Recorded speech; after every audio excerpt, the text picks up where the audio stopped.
Sveiki visi. Su jumis eteryje laida Ar tai normalu? Ir aš Jūratė Žalienė ir mano kolegė Ieva Kulikauskienė. Sveiki, sveiki. Ir šiandien mūsų tema yra tokia, angliškai skambės šiek tiek kitaip, bet gal lietuviškai pakalbėkime apie tai ilgamečiai darbuotojai. Ar tai įmonės gėris, ar vis dėlto piktžolės? Ir šiaip galbūt netgi bus nukrypta ne vien tik tai į tos, kaip čia pasakyti, ilgamečius darbuotojus, bet į tokią savoką silent quitting arba quiet quitting, ta prasme, tylus toksai pasitraukimas, tylus atsitraukimas iš viso to. Tai vat apie tai šiandien ir pakalbėkim. Iš kur tu tą savoką ištrauki? Čia tavo buvo idėja. Kaip tu čia susidūrei su to, kas čia? Man tiesiog kažkaip paskutiniu metu didelį interesą kelia ilgamečių darbuotojų skirtingose elgsenos organizacijose.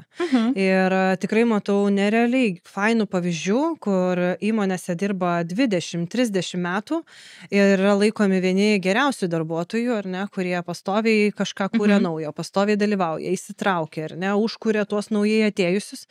Ir yra kitų, kurie tiesiog būna. Būna ir pūna.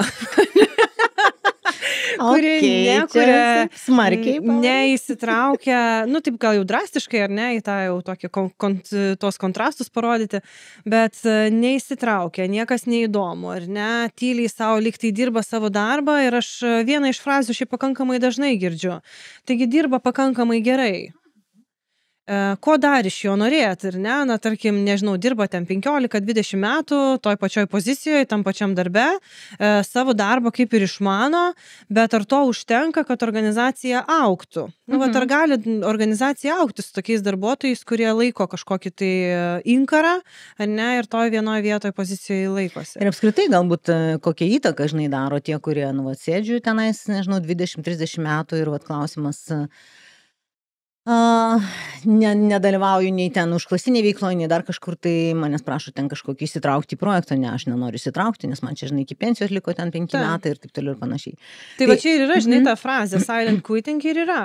Darbas darbe, kai tu tiesiog, dirbi, tyliai, jau viduje esi išėjęs, bet kūnas tavo yra šitame darbe, kuriame tu esi. Jo, ir čia, žinai, šiaip biški irgi statistikos užmečiau akį, gal po duomenimis, tai 2023 metais tokių darbuotojų pasaulyje buvo 59%. Tai yra žiauriai daug. Žiauriai daug. Aišku, yra kita medalio pusė, ta prasme, kad daugiau tokių tylių išeinančių, tarp kitko netgi ne tarp tų, kurie ilgai dirba, bet tarp tų jaunų žmonių iki 35 metų. Tai čia galbūt truputėlį atskira tema, nežinau, jeigu liks šiandien laiko, pasižiūrėsime, pakalbėsime apie tos jaunus žmonės, kurie jau ateina, žinai, išėję, arba išeina tik atėję, kažkaip čia taip, bet iš tiesų, tie, kurie dirba ir ten N metų ir iš tiesų visiškai neįsitraukia ir daro tik tais tai, kas absoliučiai privaloma, tai, kas ten,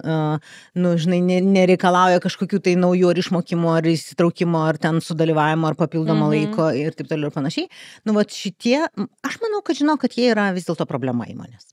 Aš dar galvoju, žinai, kad tą silent quitting arba quiet quitting, apibrėžti ir suprasti, gal galim pasidalinti požymiais, ar ne? Aš tiesiog savo pasižymėjau keletą tokių dalykų, kad tai nebūtų vien tik tai įsitraukimas į kažką, ar ne, bet kad kaip tai apčiuopti. Tai vienas iš tokių signalų, tai yra darbų atlikimas tik tai pagal sąrašą, be papildomo įsitraukimo, be viršvalandžių, be papildomų iniciatyvų. Tai kitaip tariant, dingęs entuziazmas ir iniciatyva. Darbas atliekamas tik tai tiek, kiek reikia ir nei truputėlio daugiau, ar ne? Ir dažnai aš ir pati esu susidūrusi, ar ne, kai paprašai kažką padaryti. Sako, padariau. Ne, tiksliau nesako. Tyliai savo atinu po savaitę, sako, to aš antradienį jau padariau. Ne? Bet neieško naujų kažkokių tai perspektyvų. Tada mažai domisi apskritai, kas įmonėje dedasi, neįdomu, nedalyvauja, neįsitraukia susirinkimuose, jeigu ir dalyvauja, tai, tokiam pasyviam, kaip pasyvus dalyviai. Vengiamas papildomas bendradarbiavimas su kitais žmonėmis, naujokų ignoravimas, tai yra man toks vienas iš kritinių, ar ne? Ignoravimas? Ignoravimas arba jų ten toks pašpilkavimas, kam čia stengiasi. Kaip tik įtraukimas, žinai. Įtraukimas į savo tą silent būdį. Nieko čia tau nepavyksta, 600 metų sėdžiu, dirbu, žinai, o tu čia. Ir kas man labai pasirodė įdomu, kad vienas iš signalų yra daugiau kalbų apie balansą tarp darbo ir gyvenimo. Vadinasi, žmogus kuo daugiau pradeda kalbėti, kad man reikia daugiau balanso, daugiau reikia laisvo laiko, aš čia viską noriu daugiau skirti savo, tuo daugiau galimybių, kad jisai keliauja, į tą quiet quitting būseną. Okay. Žinai, tai pirmas galbūt klausimas, kokios galėtų būti priežastys, žinai, to, kad žmonės va šitaip išeina, nes čia buvo, tarp kitko, netgi ir klausytojas vienas klausimas, tai čia, žinai, čia tokius turėti tos darbuotojus ar neturėti, ką čia su jais daryti, ir kodėl jie tiek metų tada laikosi, kodėl jie čia sėdi tada, tai jeigu tau čia nepatinka, žinai, išeik ir taip toliau panašiai. Aš tai gal visą laiką, kai, žinai, ar ten per seminarus iškyla klausimas, žinai, kodėl jie ten taip ar kitaip elgėsi tas darbuotojas. Tai pirmas klausimas man būna, o kokios priežastys, kad jisai taip elgėsi. Priežasčių, aišku, gali būti įvairių, žinai, čia kiekvieno situacijoje galbūt įvairiai, bet jau pas faktas, kad tiek daug yra, tai matomai, yra kažkokios, tai žinai, tokios, galbūt priežastys, kurias galėtumėm apibendrinti truputėlį. Tai viena iš priežasčių, aš manau, yra, tas iš tikrųjų, tas tikras perdegimas. Tarp kitko, aš čia dalyvavau visai neseniai konferencijai, darbuotojų saugos konferencijai ir ten klausiau pranešimą, žinai, būtent apie perdegimą. Tai ten irgi labai įdomiai tokia statistika pateikė, kad šiaip jau kas antras žmogus jaučia perdegimą darbe. Tai man tai kažkaip, žiauriai nuskambėjo. Mes, aišku, tai dar taip truputėlį, kaip čia pasakyti, net nekreipiame tai dėmesį, žinai, ir, kaip ir į depresiją truputėlį taip, tai čia poniučių, žinai, liga, čia apsimeta ir taip toliau panašiai, bet iš tikrųjų tai nėra, tiesiog žodžiai. Tai yra reali problema, kad žmonės perdega. Ir tu sakai vienas iš požymių, kad nepasilieka viršvalandžių, bet klausimas, ar tie viršvalandžiai taip jau yra toksai geras dalykas. Turbūt, kad ne, čia turbūt apie tą. Jo, tai žinai, tai aš dirbu viršvalandžius, aš pati kažkada tai, ypatingai kai buvau vadovė, varydavau po 12 valandų per dieną, žinai, savaitgaliais, šeštadieniais, sekmadieniais man ten galėdavo skambinti, aš ten dar papildomai parsinešdavau namo, žinai, per atostogas irgi niekada visą laiką su telefonu, žinai, kad nedaug dievė tenais niekas nepraleisčiau jokio skambučio, bet tu ilgainiui pamatai, kad kiek tu gali šitaip dirbti, 10, 15, 20 metų, žinai. Ir paskui pamatai, kad tai kenkia paties tavo sveikatai. Man tai buvo toksai truputėlį šokas, žinai, kai mano sūnus jau užaugo, pabaigė 12 klasių ir jisai susiruošė išvažiuoti mokytis į užsienį ir aš taip stoviu išlydėdama ir aš suvokiu, kad aš per tuos darbus, po 12 valandų darbo ir ten savaitgaliais ir taip toliau panašiai, aš praleidau savo sūnaus gabalą gyvenimo realiai. Ir aš jo niekaip nebesusigrąžinsiu, viskas, jis išvažiuoja ir jo nebebus čia šalia. Ir aš niekaip ten nuo kažkurios iki kažkurios klasės, žinai, aš jo tiesiog, nebėra to gabalo. Ir tada tu suvoki, kad, ups. Ir tada duodi savo, žinai, nepavyko man tai visiškai tą silent quitting pasiekti lygį, kur ten atsiriboti ir taip toliau, bet aš bent jau pasakiau savo, kad viskas stop, žinai, aš dirbu ne ilgiau negu iki 6. Jo, bet aš galvoju, žinok, aš pastabdysiu, labai šiaip jautriai pasakėjai, aš net pati susimašiau, žinai, kasdienybę, bet turbūt nereikia maišyti silent quitting ir balanso arba kažkokios pusiausvyros, ar ne, tarp savo dienotvarkės ir to, kaip tu esi, nes jeigu organizacija reikalauja daugiau negu tu gali duoti, tai tikėtina, kad tau gali reikėti jau kitos organizacijos ir tu tada eini ieškoti, bet tie silent quitting žmonės tai yra tie, kurie lieka sėdėti. Ne? Jie tarsi patogiai ten įsipatoginė ir tu kalbėjai apie tai, o kokios priežastys, ne? Kodėl jie lieka. Tai ką man pavyko irgi ir iš patirties, ir iš interneto platybės susirasti, kad vienas iš dalykų tai yra patogus atlyginimas. Tai yra tai čia antra priežastis. Iššūkių nekeliantis atlygis, pavyzdžiui, su kuo susidarė, nežinau, Lietuvoje, bet nekilnojamo turto rinkos, tai yra vienas iš tokių, kur yra dideli krepšeliai, kur aš susikaupiu gerus klientus ir man nebereikia stengtis, kad padaryčiau tiek, kiek man užtenka kasdien. Nu, vadinasi, nereikia verstis per galvą, ar ne, ir kažko tai ten, nežinau, įdėti papildomo indėlio. Kitose srityse irgi yra, ar ne, kur yra krepšelio sistema, kur tavo klientai tau kaupia kažką tai ir jau jie, kai tau sugeneruoja, tai o kam, ar ne, aš gaunu tiek, kiek man užtenka. Tai vat atlygio sistema. Kitas dalykas tai yra irgi toks prisirišimas ir baimė keistis, keisti darbo vietą, keisti kažkokias... Čia savivertės gal labiau klausimas. Savivertės turbūt ir čia, vat, kas truputėlį gal net neprieštarauja, bet papildo tą statistiką, kurią tu turėjai, kad dėl šitos priežasties dažniausiai tame silent quitting lieka vyresni negu 40 metų žmonės.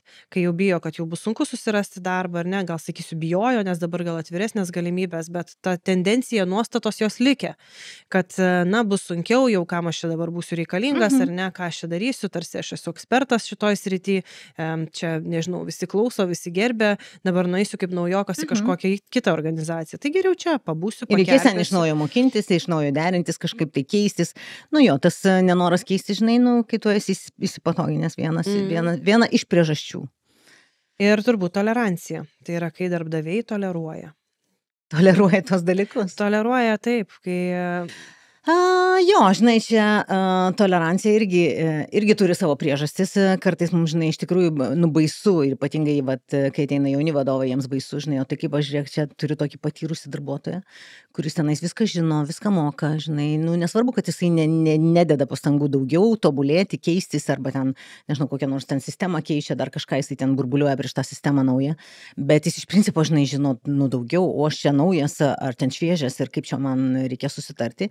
Tai, tas toleravimas, jis irgi toksai kartais, pagristas baimėmis kažkokiamis arba lygiai taip pat savivertės tokio truputėlį neturėjimo. Tai, jo, ir mes čia turime visą laiką tokias diskusijas su tokiais vadovais, kas sakau, tai tu turi, kaip ten, turi pasverti. Vat net ir vakar turėjau iš tikrųjų seminarą, kur sakė, turiu vieną darbuotoją, kuri, būtent jinai grasina, kad jinai išeis, bet kai sako, tai o ką tau reikėtų pakeisti? Nieko nežinau, ką čia reikėtų pakeisti, o kas tau patinka, nežinau, kas čia man galėtų patikti, bet man nepatinka tas, man čia anas ir 5-10.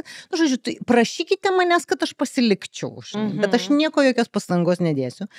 Tai, vienas iš tokių patarimų, kurį dažnai sakau, ir šiaip net ir savo turiu, žinai, tą tokį patarimą, tai sakau, pirmoeiliai vadovas turi nuspręsti pats savo, ar labiau skauda, ar labiau bijai. Čia mano tėvukai kažkada tai darė operaciją, turėjo daryti operaciją, padarė paskui vėliau klubo sąnarys, įsivaizduoju, klubo sąnarys, tai ten, išima kaulą, įstato metalą ir, žiauriai skamba taip, žinai. Tai šitą patarimą iš gydytojo, jisai vienam ten blaškėsi, darysiu, nedarysiu, aš ten visai jį kalbinėjau, jis ten ir su rūbininkėm tarėsi ir su kuo tik nori tarėsi, kad nereikėtų daryti, kol vienas gydytojas jam pasakė, žiūrėk, tai tu sako, tu pats savo nuspręsk, ar tau labiau skauda, ar tu labiau bijai. Ir jeigu jau tau labiau skauda, tai tada tu vis tiek turėsi per tą baimę perlipti. Tai lygiai taip pat su tais vadovais, žinai. Dažniausiai turbūt priežastis yra, kad, žinai, aš bijau prarasti, nes tada atsiranda skylė pas mane. O kas ją padengs? Bijau prarasti ir aš dar vieną irgi vadovo gal priežastį turiu mintyje, kai vadovas prisimena kažkokius laikus, kai tas darbuotojas buvo super geras. Tarsi yra iliuzija, kad jisai visą gyvenimą toks bus ir man reikia dar truputį kažkaip prie jo prieiti, dar kažką gal dar galim padaryti, ar ne, ir jisai tarsi atsigaus, nežinau, palaistysim gėlę, ar ne. O mes dar čia su savo mokymais ateinam ir sakom, žiūrėk, vadovas atsakingas, vadovas turi rūpintis, vadovas turi ten išklausyti, turi ten pritarti ir taip toliau ir panašiai, ir jis tą atsakomybę užsikrauna. Taip, ir darbuotojas tada, jisai jaučiasi globojamas, įmonėje vis dar kalba, kaip kažkada tai jiems sekėsi, ne, kokius rezultatus kažkada darė. Wow, kaip ten fainai. O gaunasi eigoje, kad dabartiniai darbuotojai skėšioja ir sako, aš tai nemačiau nei tos sėkmės, nemačiau nei, kad jisai toksai buvo, o įmonė, dar paminėsiu tą patį žodį antrą kartą, jį vis dar toleruoja. Ne, jo elgsena yra okei, kodėl aš turiu stengtis, jeigu jisai nesistengia, ne? Kodėl aš turiu čia, gerai apie tos pačius viršvalandžius, nesakau, kad čia yra gera praktika, bet gal tiesiog, jeigu aš pasėdžiu ten 15, o gal gerai, ne 15 minučių valandą po darbo tam, kad padaryčiau kažką, kas yra svarbu, o kitas žmogus uždaro kompiuterį ir sako 5, išėjo ir paliko kažką degančio kitam žmogui. Tiesiog sugriovė visą eilę. Ir ta motyvacija tada vėl kaip ir nuvilnyja, ar ne? Ir tada gali kenkti ir kitiems žmonėms. Bet žiūrėk, dabar mes taip šnekam, toksai lik ir peršasi, ar iš tikrųjų tada turėtumėm jais atsikratyti? Visais? Metam lauk, raunam kaip pinkžolės. Ne, aš tai galvoju, kad galbūt ne visai taip. Gal ne, gal paieškokim sprendimų, nes paskui taps mūsų fraze metam lauk. Nes, žinai, iš tikrųjų ta skylė atsiranda, kitas dalykas, žinai, o galbūt yra iš tiesų darbų kažkokių tai, arba, ką žinau, situacijų, tarkim, žmogui iš tikrųjų liko iki pensijos senais kokie 5 metai. Ar 2 metai, whatever, nesvarbu. Jis daro kažkokį tai, monotonišką, nuobodų darbą, kur ten jauniems žmonėms nei ten tobulėjimo, nei ten kažko tai, bet tą darbą reikia kažkam padaryti. Tai jau gal ir palikti tą. Gal tada tiesiog surasti jiems teisingą nišą, žinai, kur tu nori, kur jisai gali būti. Palauk, aš tau pasakysiu pavyzdį. Vienoje įmonėje dirbau tikrai dideliai korporacijai ir ten vyko procesų auditas. Ir atrado 3 žmonės organizacijai, kurie nedirba. Iš vis nedirba? Iš viso nedirba. Realiai visos jų funkcijos yra atliekamos kitose skyriuose. Geras. Ar ne? Ir žmonės tiesiog, kadangi tai yra didžiulė įmonė, tikrai labai keli tūkstančiai darbuotojų, tie žmonės tiesiog ten būna, juos visi mato. Jie yra kiekvieną dieną darbe, jiem yra mokamas atlyginimas, bet viskas, kas pas juos yra parašyta, yra padaryta kitur. Jie tiesiog vaikšto. Bet kaip turi būti nuobodu tokiam žmogui, užjauskime jį, įsivaizduoju, kaip jisai kenčia. Aš nesitikėjau, kad čia tu tokia empatiška būsi jų pusė. Galvojau, čia tu tą kritinio mąstymo, žinai, kur. Ne, tai taip, bet aš taip dabar pagalvoju, man reikėtų eiti į darbą ir tiesiog imituoti veiklą. Žinok, aš nusišaučiau. Aš tai manau, kad randa turbūt žmonės. Vienas iš jų, kiek mano žiniomis, turėjo papildomą darbą, ar ne? Papildomai dirbo, tiesiog ten buvo. Darbe ilsėjosi.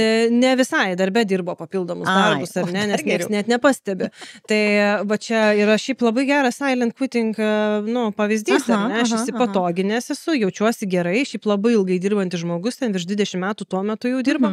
Ir savo visi gerbė, visi myli, visi nuo seno žino, kaip čia vos ne nuo įkūrimo įmonės veikia, ne? O žmogus iš tikrųjų kitur uždarbiauja ir visiškai nėra lojalus šitą organizaciją. Jis gauna atlygį šiaip neteisėtai. Ne? Nedirba ir gauna. Tai yra pinigų vagystė, ar ne? Įmonės problema, jeigu aš sutinku mokėti už nieką. O gal ten koks nors pusbrolis, pusseserė? Ne. Brolis, ne? Ne, tiesiog senas geras darbuotojas.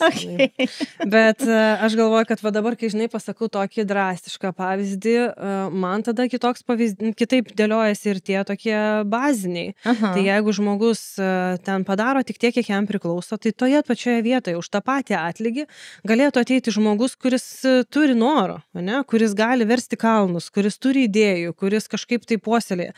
Aš suprantu, kad galima turbūt užpildyti tam tikras vietas kažkokiom funkcijom, bet pažiūrėkime vadovo vaidmenį, tada jisai turi deleguoti. Tada jisai pats turi sugalvoti, ką jam daryti, gerai pats, gal ten su kažkuo kartu, bet tada mes įdarbinam dar papildomai kitus darbuotojus, kad jie sugalvotų tam darbuotojui, ką veikti, nes jisai pats savo nesusigalvoja. Nėra, ne kažkokių. Aišku, čia nuo pareigybės turbūt. Jo, čia nuo pareigybės priklauso ir čia tavo pavyzdys toksai, labai drastiškas, kur iš tikrųjų nieko nedarė, bet šiaip labai daug yra tokių, kur, jie daro, bet tokio nuo taško A iki taško B ir nedaug dievė nei vieno žingsnio papildomai. Tai žinai, tai aš vis dar bandau surasti kažką tai gero tame, nes iš tiesų, žinai, kartais, tarp kitko įmonėse yra tokia tradicija, žinai, būna ilgametis darbuotojas, kuris ten daro viską, nežinau, kokia buhalterijų, sėdi ten kokia nors finansininkė, buhalterė, nežinau, kaip ten dabar gražiau jos nori būti vadinamos, tai ir jinai daro tą savo darbą ten N metų, tokį pakankamai rutinišką, pakankamai, žinai, galbūt net nelabai sudėtingą, samdyti naują į jos vietą dažniausiai kainuotų darbdaviui brangiau. Dėl to, kad, rinka pasikeitė, jauni ateina, reikalauja ten kažkokių tai didesnių atlyginimų ir taip toliau ir panašiai. O šita moteris ar ten vyras, nesvarbu, iš tikrųjų sėdi, dirba tą savo darbą 20 metų, jinai nedaro nieko daugiau, jinai niekur ten per daug neįsitraukusi, bet jinai tą savo darbelį už tą savo ten mažesnį atlyginimą, negu dabar jauni prašo, jinai taip savo cikiai, žinai, ir eina link tos pensijos. Tai vat klausimas, ar yra blogis tame? Gal ne organizacijai nekenkia, žinai, nu čia turbūt, sakau, nuo pareigybės labai priklauso. Jeigu mes turim kažkokią pareigybę, kuri turi tam tikras užduotis kiekvieną mėnesį, kurias turi padaryti ir daro gerai. Bet aš gal čia atskirčiau, ar ne, nes tu kalbėjai apie apskaitą, tai ten turbūt yra pareigos, ar ne, nu ką tu turi kada padaryti, ten išmokėti, persiųsti, priimti ir taip toliau. Bet jeigu tai yra pardavimai, tai va toksai darbo modelis organizacija šiaip stabdo nuo augimo. Nes įsivaizduokim, jeigu mes turim, nu gerai, neimkim didelių organizacijų, 3-4 pardavėjus, ar ne, kurie daro rezultatą, tai dadėkim vieną, kuris turi entuziazmo į tą patį, ar ne, kur yra vienas, kuris tiesiog sėdi su savo esamais klientais ir mes gausim augimą, nu šiaip jau kažkoks tai turi. Aišku, tai ką tu sakai, įvedimas užtrunka, jisai nepažįsta senų klientų, ar ne, jam reikės juos prisijaukinti, nebūtinai seniem klientam patiks naujas, ar ne, ir taip toliau. Taip, rizikų čia turbūt irgi yra ir pritariu, kad tas senas darbuotojas turi. Bet tada žiūrėk, ar mes kalbam apie senus ar apie silent quitting, ar ne, nes turbūt čia dar irgi atsiskiria tam tikrą. Nu tai žinai, nu tai tas... Nu, pati ta sąvoka, nu, žinai, vėlgi, nu, aš manau, iš dviejų dalių yra vieni, kurie, žinai, nu, vat, kaip mes čia, nu, ir kalbėjome, kad jis yra, jisai daro, jisai nededa papildomų pastangų, jisai neįsitraukia į projektus, jisai ten galbūt LinkedIn'e niekaip ten neskelbia apie savo įmonę ir ten nieko, jokių progresų ir taip toliau, ir ten programos pasikeitimus reaguoja verkiančiai, bet jisai daro savo ten tą darbelį kažkokį tai. Ir yra, jeigu įmonė, nu, kitas dalykas, jeigu įmonė vis dėlto savo kelia kažkokius tai iššūkius augti ten, ar ten pardavimų įmonė, ar ten, nežinau, klientų aptarnavimo, arba, nu, whatever, nežinau, plėstis kažkaip tai nori, ir va turi tokius darbuotojus, kurie, nu, tiesiog nepasiduoda šitam, nu, tai čia yra kita grupė to, bet tai, nu, mano akimis žiūrint, jie, iš esmės, jų elgesys yra vienodas. Tik tais pasiekmės yra skirtingos įmoniai, priklausomai nuo to, kokius įmonė kelia savo tikslus. Teisingai, tu sakai, jeigu realiai įmonė nori proveržio, tai turbūt su tokiais darbuotojais tą proveržį bus sudėtingiau padaryti. Tai pačiu apskaituoji, žinai, norėsi pakeisti programą, kokią nors apskaitos, žinai, ir tu jau turi problemą, žinai, nu, kaip pasakojo ne vienas IT specialistas, sakė, kur ateina, žinai, kur žmonės dar vos ne su skaitliukai skaičiuoja ten ar popierius kažkokius tai susideda. Aš taip kitko pažįstu vieną finansininkę, kuri po šiai dienai dar popierius susideda. Nu, ta prasme, nors yra programos, yra ten, nu, ta prasme, kur tau nereikia to papildomo darbo daryti, bet, nu, tiesiog, nu, tas štai. Ir aš galvoju dabar net apie vieną kategoriją žmonių, pavyzdžiui, skambučiuose, ar ne, kitokie dirba skambučių centruose, dabar atsiradus yra tokia paslauga, jau gal ir kurį laiką, bet man gal taip dabar šviežiai žinoma, tai yra dirbtinio intelekto sprendimai, kurie... na, suranda tau klientus, ar ne, ten, man atrodo, LinkedIn'u jie daugiausia naudojasi, arba mailais, ir viską už tave padaro, šį parašo, pakalbina, ar ne, ten taip toliau. Tai realiai va tokie darbuotojai, kurie neturi papildomų idėjų, nedaro kažko papildomai, jos lengviausia šį pakeisti. Nes tai yra rutina, kuri yra kažkaip schematiškai sudėliojama, ar ne, kur nereikia know-how kažkokio tai, nu, tu turi tvarką, viskas atidaviau tam, kas išmano geriau, ir dabar su technologijom gali būti, kad ten net ne žmogaus reikia, ar ne? Nu, tai čia vėlgi grįžtame prie to paties vadovo, žinai, nu, kiek jisai pasiryžęs keisti, nes, nu, tų baimių jau vis viena yra, bet kokiu atveju. Jo, bet šiaip jau vėlgi, jeigu kalbant, nu, net ir apie tos, kurie proveržį įmonėse sėdintys tie, žinai, atsiriboja, nu, aš vis dėlto nepalikčiau tos minties, kad reikėtų pasiaiškinti, o kokios priežastys. Nes gali būti, kad aš tiesiog, nu, įsipatoginau, pavadinkim taip, bet gali būti ir kitos priežastys, ne? Kad, nu, iš tikrųjų tokia sistema padaryta ir kiek aš nu, vat, pati sakė, apmokėjimo sistema, ne? Kiek aš besistengčiau, aš vis tiek gausiu tiek pat. Aš ten padarysiu, o čia vienoje įmonėje dirbau su irgi tokiais vadovais vidurinės grandies ir sakė, darbuotojas, žinai, atėjęs tenais ir pasiūlė, suorganizavo, pamatė, žinai, kiek tenais įmonė, kaip gali patobulinti procesą. Ir per tą proceso patobulinimą, žinai, ta įmonė tenais sutaupė krūvą pinigų. Ir, reiškia, buvo reakcija iš aukštesnio vadovo, nu tai duok ten tam darbuotojui 50 eurų premiją. Ta prasme. Tau sutaupė 1000, o tu įsidėjo pastangą, jisai analizavo, jisai sudėliojo, jisai pasakė, jisai padarė, žinai, tu čia, žinai. Tai tas darbuotojas sako, nu geriau iš viso nieko nebūtų davę. Nes tai, nu, tai nuskambėjo kaip įžeidimą, žinai. Ir vat klausimas, tai sekantį kartą jisai rodys iniciatyvą, abejoju. tiesiog darys, žinai, tą savo, nes, ta prasme, tau nėra jokio. Tai vat, kartai, žinai, tos priežastys yra, ir dar ir tokios iš to darbdavio, žinai, elgesio ateinančios. Arba iš tikrųjų ten dirbau viršvalandžius, niekas to nevertino, pats save nusivariau, žinai.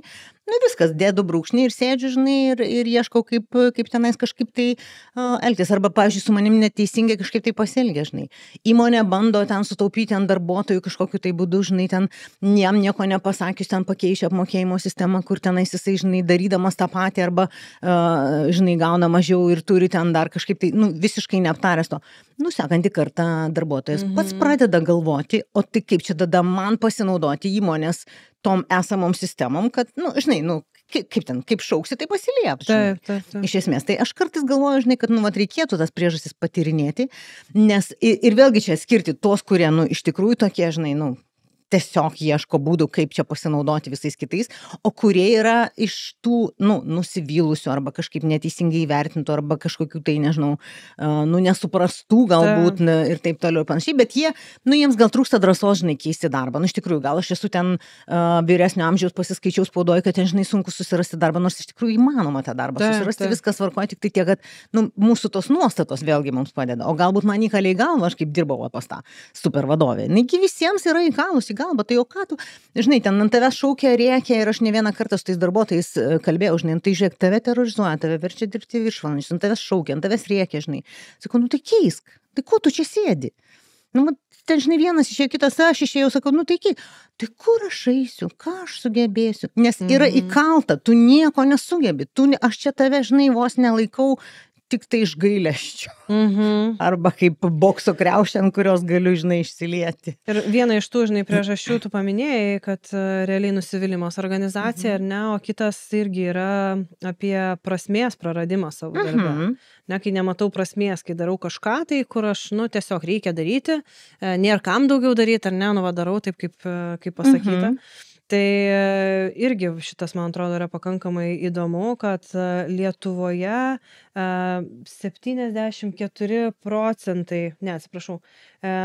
Lietuvoje 74% darbuotojų abejoja savo darbo prasmingumu. O, tai čia geras. Čia yra, pakankamai didelis skaičius, ar ne? Tai tiesiog nėra taip, kad jie netiki, ar ne, bet abejoja, nežino savo darbo, kai aš darau savo darbą, kokią prasmę aš kuriu organizacijai, pasauliui, valstybei, ar ne, ir taip toliau. Tai turbūt, irgi prisidedant prie tos prasmės auginimo organizacijai, tai plačiuoju mastu galima prieiti prie tam tikro atsakymo. Ir čia iš kitos pusės, žinai, kiek irgi domėjau šito klausimo, žinai, tai o ką daryti, tai pirmoje eilėje galbūt reikėtų išsiaiškinti, žinai, tarp kitko vieną visai neseniai skaičiau straipsnį Harvard Business Review, žinai, buvo nesenas numeris, kad tokiems, kurie, žinai, užsisėdėję, reikėtų pradėti darbdaviui galvoti apie darbo vietos, kaip čia, pardavimą tarsi produkto klientui. Ta prasme, kad, pavyzdžiui, kažkas tai, žinai, nori ten iš tikrųjų, tyliai, ramiai iki pensijos atbūti. Gerai, tai gali būti legalus visiškai noras, žinai. Ir tada mes su tuo darbuotoju tarėmės, kad žiūrėk, yra tau paketas, kur tu tyliai, ramiai gali dirbti, bet tada tu ten nesitikį premijos, nesitikį ten padidinimo, nesitikį kažkokio, nežinau, ten, kavos, džiazuoja dabar visiškai.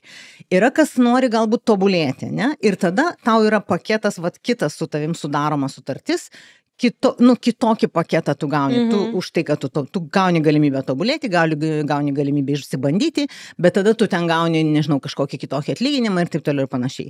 Yra paketas, kur ten, reiškia, priklauso nuo dalyvavimo, bet priklauso viskas nuo to, kam žmogus yra labiau motyvuotas, nes mes atydami į darbą, tai, kad tu sakai, prasmė, žinai.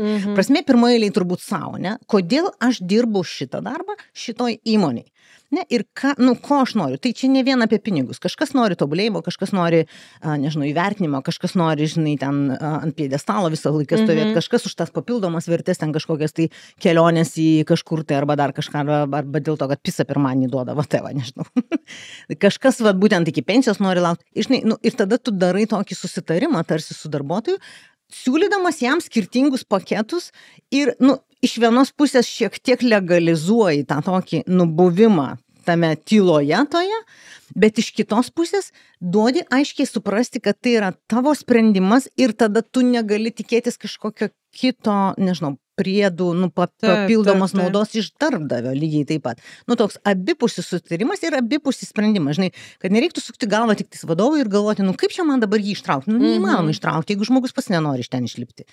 Tai turi būti sukurtos sąlygos, kuriomis jisai turi suprasti, kad aš renkuosi va šitą ir tada pasiekmės to mano pasirinkimo yra tokios ir tokios. Tai man kažkaip, žinai, tam straipsnį, taip nuskambėjo tie paketai tokie, aišku, čia, ypatingai dideliai organizacijai, turbūt prie kiekvieno sudėtinga prisitaikyti, bet iš kitos pusės tu gali, kažkokius, tai, nežinau, klasterius daryti.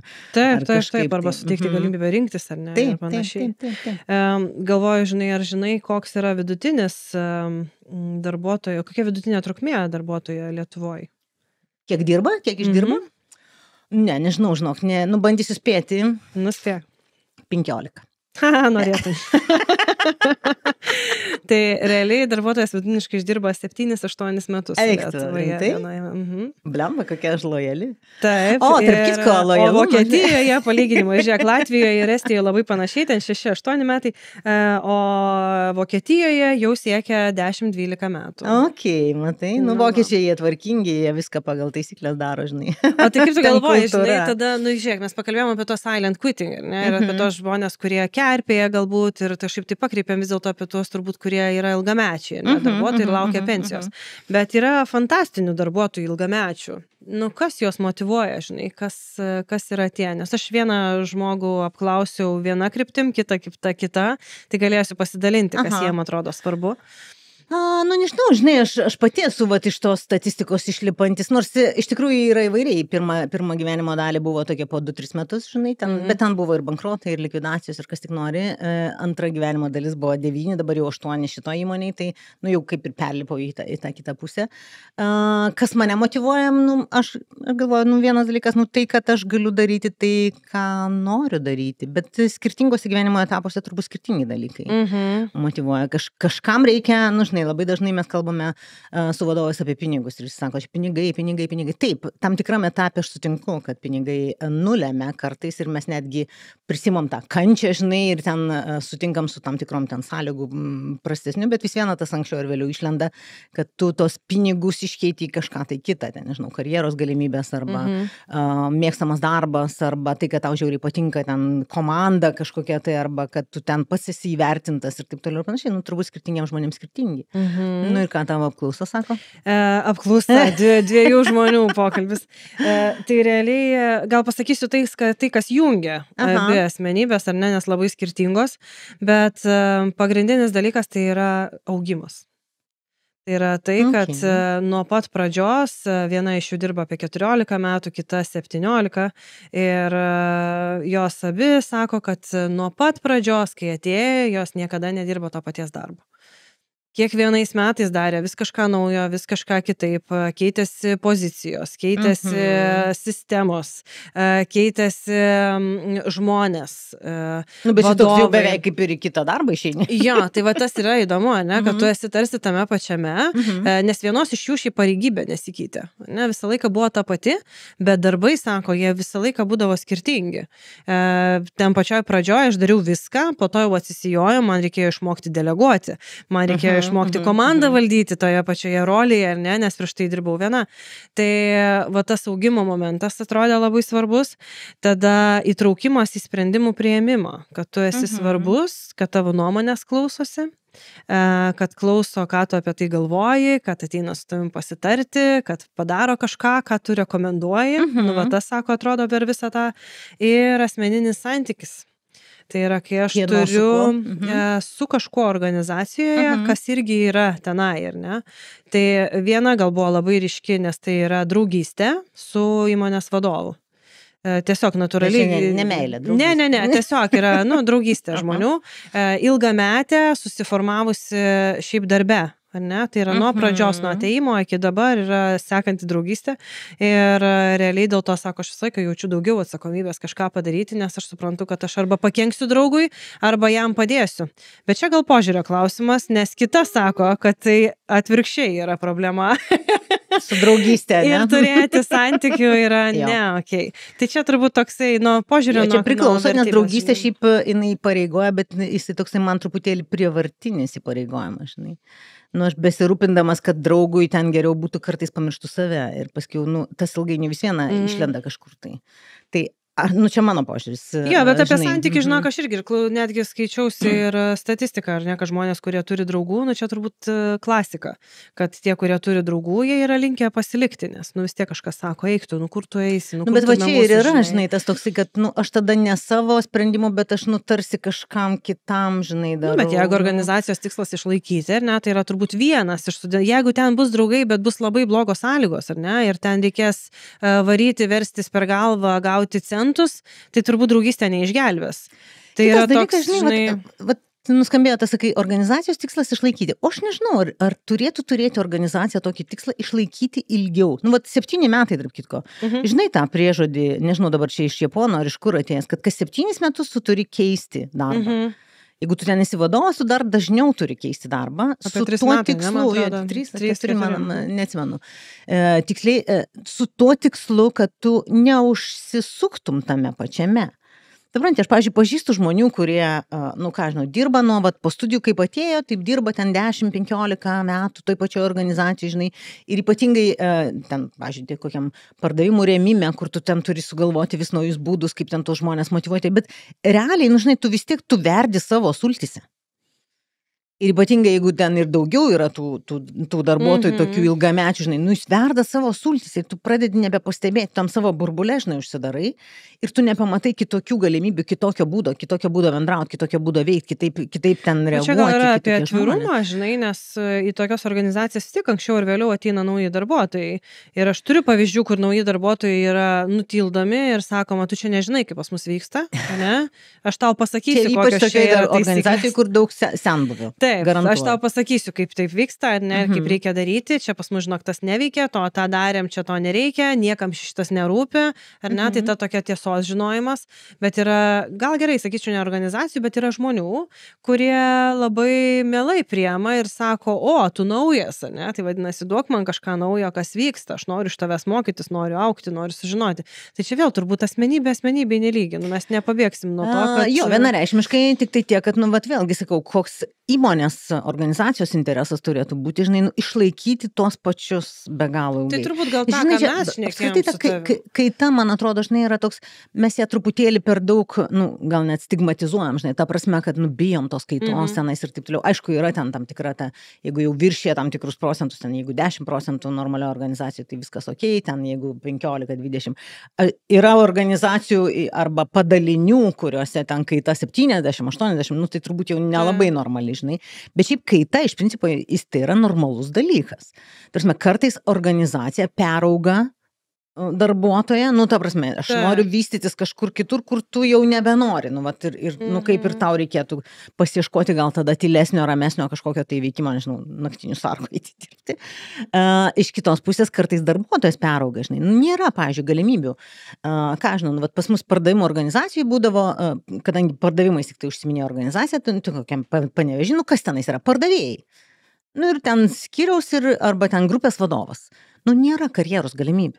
Ta prasme, ir jeigu žmogus nori ne vien tik tai pardavėjų būti, bet jisai nori kažkaip tai, tobulėti kaip vadovas arba ten, nežinau, kažkokia kitas, jis tiesiog neturi galimybės šitoje organizacijoje veikti. Tai tas keitimas, jisai nėra blogai iš principo. Ir pačiam žmogui šiek tiek akiratį praplėsti. Aš, pavyzdžiui, be galo džiaugiuosi, kad iš tiesų aš per savo visą tą karjerą darbinę, aš, kokias 10 organizacijų pakeičiau. Dėl įvairių priežasčių, ten buvo, sakau, ir bankrotų, ir likvidavimų, ir pačios išėjimo, ir atleidimų, ir ten ko tik nori. Bet, blemba, kokį davė, žinai, tokį, kitokių, vis ateini vis kažkaip su kitokiom problemom, kitais požiūriais susiduri. Prasiplečia tavo ir tolerancijos, žinai, tos ribos, ir požiūris, žinai, ir daugybė dalykų. Aš turbūt dėl to ir klausiau žmonių, kodėl jie, nes mano ilgiausia patirtis yra 7,5 metų. Ir visur kitur aš, maždaug ten iki 3-4 metų, ar ne, tame tarpe kažkur tai išdirbdavau, kai kur dar trumpiau, irgi dėl panašių priežasčių kaip tavo. Bet man turbūt tai davė savotiškos vertės ir naudos. Vienas iš tų momentų, kuo dalinosi pašnekovė, kad aš, sako, mačiau šitą organizaciją ir jos pokytį visus šitus metus ir man buvo faina faina matyti, kaip jinai transformuojasi, ne, kaip jinai auga, keičiasi, kaip atsiranda visiškai kiti santykiai. Ir turbūt apie tą išlaikymą aš sakyčiau, kad irgi turi būti sveikas santykis išlaikymo. Nu, nesilaikyti įsikabinusi tada, kai jų nereikia, kai yra silent quitting, ne, kai žmogus, pavyzdžiui, kenkia būdamas tenai arba nepadeda bent jau. O kitas yra stengtis išlaikyti tada, kada mums to iš tikrųjų, kai yra, pavyzdžiui, didelė kaita, kai yra klientam tiem pačiam nepastovumas, ar ne, kai pastoviai keičiasi darbuotojai, kai aš ateinu ir vis naujas pardavėjas, vis ten naujas koks nors darbuotojas, ar ne, aš turiu vėl iš naujo pažindintis. Tai turbūt tom organizacijom dėti pastangas, kad tą lojalumą didinti. Ir, nu, va, tas lojalumas vėl turbūt nuo skirtingų labai dalykų priklauso. Na, okei, bet kokiu atveju aš tai galvoju, žinai, kad nauji darbuotojai yra, nu, galbūt negali ten šimtų, bet tai, žinok, pakeičia iš tikrųjų tos senus, pakeičia ir netgi į geresnį visą laiką variantą išeina ir jie sugalvoja savo kelių kažkokių tai efektyvesnių ir ten pamato tos, žinai, nu, kartais netgi vienas iš būdų tokį pasikviesti, žinai, iš išorės tos pačius procesus peržiūrėt arba kažkokius tai, žinai, nu, kas ten kiek dirba, nes mums kartais atrodo, kad vat, šitaip dirbam ir tai vienintelis būdas padaryti vieną ar kitą darbą, bet iš tiesų kartais atėjęs žmogus, kuris visiškai nesupranta apie tavo tos procesus arba, nu, ten iš kliento pozicijos arba tiesiog, nu, tas būdas, žinai, pizza boy question, kur atėjęs žmogus, kuris visiškai iš šalies ir jisai tavo uždavinėja klausimus, atrodytų kvailus klausimus, bet tie kvaili klausimai tau parodo, kad tavo procesai veikia, nu, atsiprašau, bet visiškai neefektyviai, žinai, tai vat, nu, tą tokį periodišką persižiūrėjimą ir įsivertinimą ir pagalvojama, kad, okei, nu, žinai, pasaulis jau kažkur nukeliavo, o tai, ką mes laikėme normalu šiandien, tas jau buvo normalu tik tais užvakar, o rytoj jau reikės dar kažkaip tai kitaip tai veikti.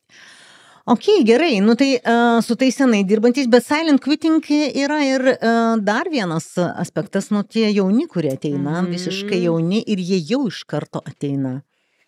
Tokie silent quitting. Aš, kai tu pasidalinai to, ar ne, ir aš po to ir pati, ne, kiek nagrinėjausi, man šiek tiek nustebino, aš kažkaip galvau, kad čia yra ilgamečių darbuotojų bruožas, bet po to kažkaip susivedė man, žinok, visai fainus pavyzdžius. Nu, įsivaizduokim, kad žmogus turi tarpinę stotelę. Mes kažkada laidoje jau esam kalbėję, ar ne, aš atėjau čia vasarą, tik padirbsiu ir po to po vasaros grįšiu ten į mokslus ar kažkur. Arba padirbsiu padavėjų, kol susirasiu normalų darbą. Ne, čia tokios frazės, kurias mes tikrai esam ne kartą girdėję, ar ten pardavėjų, ar nesvarbu ko. Tai turbūt, kai tu ateini su tokia nuostata, tai nepaisant to, ar tu dirbi pusę metų, ar metus, ar 10, nu, tas rezultatas bus labai panašus. Aš čia tik pabūsiu. Nu, va, tiek, kiek man čia būtina, ne, tiek, kiek man reikia. Ir tas silent quitting yra natūrali, nežinau, išdava. Jo, ir kas įdomiausia, žinai, va, aš ten vėlgi tame puslapį, kur ten skundus visokius, ten irgi apie šitą temą buvo pasisakymai įvairių žmonių. Ir tarp kitko labai įdomus požiūris iš tų jaunų žmonių, žinai, nuskambėjo, kad tas toksai darimas, nedalyvavimas, viršvalandžių nedirbimas ir darimas tiek, kiek iš manęs prašo, nepersistengit ir taip toliau, tai nėra blogis, o tai yra savo, kaip čia, vertės išsaugojimas. Suprantate, iš kokio kampo jie žiūri, kad ta prasme, kad aš esu vertingas kaip po toks ir aš turiu, žinai, pasirūpinti savim, kad man nereikėtų tų viršvalandžių dirbti ir kad aš nepersitempčiau. Tai yra pagarba sau.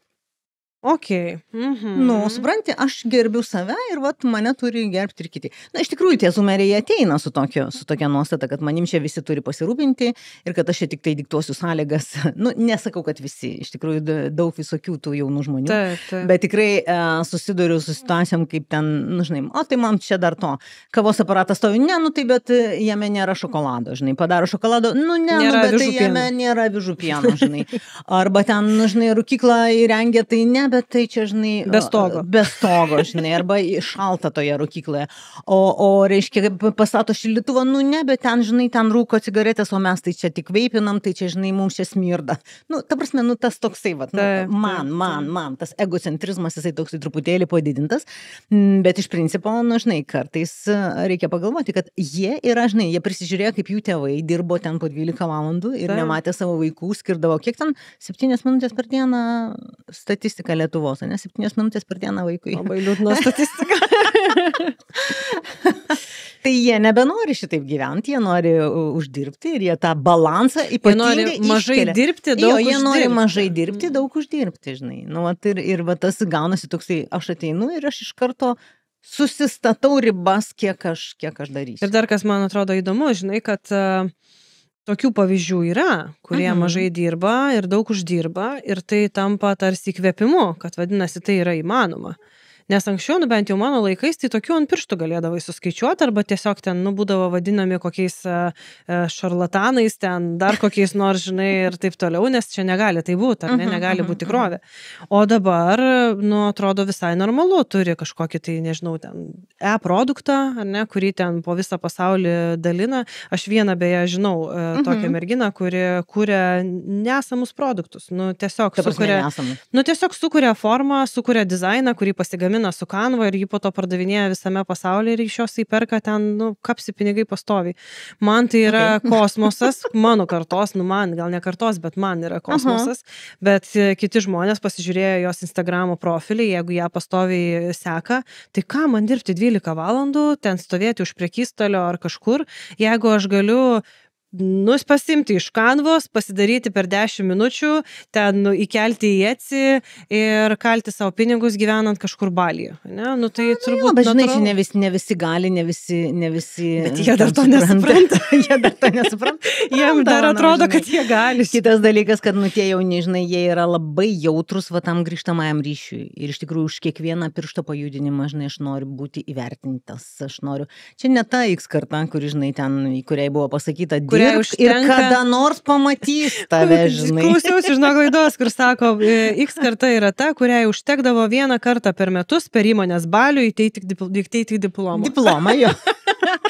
Dabar, sako, yra karta tokia, kuriai kiekvieną dieną reikia pasakyti, kokie jie nuostabūs. Ir išėjau iš darbo todėl, kad net to vieno karto nebuvo. Jo. O dabartiniams, jiems reikia dažnai, aš kažką įdėjau pastangą, aš noriu, kad pastebėtų, aš noriu, kad man ten iš karto pridėtų prie atlyginimo, aš noriu, kad mane ten pagirtų ir taip toliau ir panašiai. Tai šitą gal reikia tiesiog atsižvelgti, nes labai greitai ateina tas nusivylimas, žinai, jie atėjo iš tokios aplinkos, kur ten mama iš paskos sekiojo ir tau už kiekvieną žingsniuką tave gyrė, kaip tu gražiai paėjai, kaip tu gražiai ten pasižiūrėjai, kaip tu gražiai nusičiaudėjai, kaip tu gražiai ten dar kažką tai padarėjai, jie dalyvaudavo, tarp kitko iš tų, pavyzdžiui, tokių, žinai, kur dviračio maratono čia Vilniuje vis organizuoja ir būna toks vaikų dviračio maratonas. Jie ten visi medalius gauna. Tie vaikai. Taip. Ir ką mes ugdom su tokiu? Kad tau reikia tiesiog dalyvauti ir tu gausi medalį.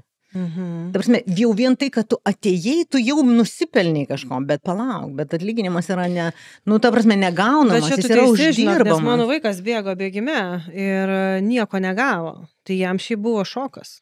Turbūt buvo pirmos varžybos, kur nieko negavo. Bet tai bus gyvenimas toksai, taip. Kur tu ne visada gausi medalį. Vien už tai, kad tu sudalyvavai, nes yra geresnių, nes norint būti geresnių reikia įdėti pastangą. Reikia užsidirbti tą medalį, ne? Tai atlyginimas negaunamas, atlyginimas yra uždirbamas. Tai va šitą galbūt vertėtų, žinai, darbdaviams pašnekėti ypatingai su jaunais žmonėm, nes, žinai, kartais atrodo, kad, tai palauk, čia rinka, žinai, čia, aš atsimenu, M1 darė eksperimentą tokį, labai įdomu, reiškia, sakė, paskambinkit mums ir pasakykite, įsivaizduokite, kad aš esu darbdavys ir paskambinkit man, pasakykite, kodėl aš kaip darbdavys turėčiau jums pakelti atlyginimą. Ir ten kaip tik klausiau, žinai, važiavau kažkur tai ir skambina moteris, reiškia, sako, tai žiūrėk, tai man turėtų pakelti atlyginimą, nes aš tai turiu 3 vaikas pas mane, aš turiu paskolą, aš ten dar kažką tai darau. Palauk, bet tai yra tavo asmeninis gyvenimas, ta prasme, tavo asmeniniai sprendimai. Aš susirasiu tokį, kuris neturės paskolos, neturės vaikų. Ne už vaikus tau mokamas atlyginimas, ne už paskolas tavo mokamas, už tai, ką tu darai darbe dėl darbdavio ir kaip tu ten tos tikslus sieki ir taip toliau panašiai, už darbus. Bet va tas formuojasi, žinai, toksai, kad, už kažką kažkur tai aš gaunu. Ne, tu turi uždirbti, tu turi dėti pastangą. Tai, čia, aišku, galbūt irgi platesnė tokia tema pokalbį, bet iš tikrųjų tai, vienintelis turbūt, tas darbdavio šnekėjimasis tiek su vienais, tiek su kitais ir aiškinimasis priežasčių ir tarimasis, o kaip turėtų būti. Ir iš savo pusės turiu įdėti pastangą, kaip darbdavys ir iš, darbuotojo pusės irgi turėtų būti pastanga, žinai. Nes, kartais paprasti dalykai nulemia. Esi buvus tokioj būsenoj, silent quitting? Netoli to. pavadinkim taip. Nu, man niekada nepavykdavo visiškai atsijungti dėl to, kad aš kažkaip labai jausdavau atsakomybę už tuos, kurie yra, nu, šalia manęs ir po manim, žinai, nes, nu, kai tu esi vadovas, tau vis tiek tos atsakomybės daugiau užkrenta ir tu tada turi rūpintis, bet ilgainiui vis tiek ateina tas toksai supratimas, nu, ypatingai vienoje įmonėje, kur supranti, kad tavo pastangos niekam neįdomios. Tam, kas aukščiau. Aš net to diplomo negaudavau. Aš tau padovanosiu diplomą. Klausyk, galėtum jau kažkaip įvertinti tavo pastangą. Ne, juokauju, nereikia man to diplomo, bet tiesiog, to dėmesio, žinai, tokio, sąžiningumo, aš kažkaip labai už tą sąžiningumo jausmą. Aš, esu buvusi vienoje organizacijoje ir kadangi ruošiausi ir atpažinau save, žinai, ir aš supratau, kad vienas iš dalykų, kurie mane laikė toje būsenoje, tai buvo aplinkos įtaka, nes aš buvau labai jauna ir man sakė, kokį nerealų darbą tu turi, kokią vietą turi, saugok, niekur neik, ar ne, ir tikrai gavau labai daug palaikymo tose pareigybėse, kur buvau, jau tuo metu vadovavau ar ne komandai, o kita priežastis buvo ta, kad aš nežinau, kur man eiti. Nes organizacijos viduje man augti neleido, turiuomenį neleido dėl to, kad buvo tam tikra filosofija, kad jeigu tu buvai vadovu, tu negali eiti žemesnę pareigybę. Tiesiog tokia nuostata organizacijos. Ir aš į kitos vietos vadovą negaliu, nes neturiu kompetencijos, žemiau eiti man neleidžia. Tai aš tikrai žinau, kokią pusę metų turbūt buvau tokiame sprendime, ką man daryti, nes atlyginimas geras, visi sako, kad aš labai gerai varau, ar ne, nes pareigos geros, bet aš nebenoriu čia būti. Ir turbūt, kai išsilaisvini, žinai, nuo tų baimių, kad tu sakei irgi, žinai, kad kas čia stabdo, ar baimė, ar kažkas kita, tai kai nustojau bijoti, padėjau prašymą, išėjau ir tada tas gyvenimas vėl pradėjo suktis ir labai tau pritariu, žinok, aš kiekvienai savo darbovietei esu be galo dėkinga už patirtį ir aš manau, kad aš ją nešuosi ir toliau, žinai. Turiu labai daug pavyzdžių mokymam ir laidom. O kad galimybė susiranda, tai 100%. Aš turiu vieną draugę, kuri 50 metų pakeitė visiškai profesiją, išsimokino ir susirado darbą. Ir tai, nei amžius, nei niekas negali. Ir dar, kiek žinau, visai sektoriuje, ne tokiam šiuolaikiškam. Taip. Jėga. Tai gal suka mane į pabaigą, kaip ten sakė mūsų kolega, jeigu išklausėt iki čia. Tai tikėtina, kad verta paspausti prenumeruoti arba subscribe, nes mums sekėjai, komentatoriai ir šiaip reakcijos žmonių yra labai svarbios. Nes iš tų reakcijų vėlgi ir mes turime temų ir jūs galbūt gaunate kažkokius tai atsakymus, tai tikrai kviečiame komentuoti, dėti laikus arba dislaikus, nesvarbu. Ir galit pasufleruoti mums temų. Jo, galite sufleruoti temas, gal kažką praleidom, gal kažko nepastebėjom. Tiesiog dar norisi atkreipti dėmesį, kad mūsų šita laida šiuo metu gyvuoja su OVC Consulting pagalba, tai mūsų organizacija, kuri ten mokymus įvairius organizuoja, tyrimus ir padeda organizacijoms būti šiuolaikiškoms ir stiliaus pareguliavimas, įvaizdis mūsų. Taip, kaip mes atrodom socialiniuose tinkluose, yra kūrybinės rinkodaros agentūros Impress, nuopelnas, labai esam dėkingi abiem organizacijom ir šiaip tiem žmonėm, kurie mus palaiko. Tai ką, dėkui, kad klausėte, dėkui, kad buvote su mumis, susitiksim po 2 savaičių ir turbūt tiek žinių šiandien kartui. Iki.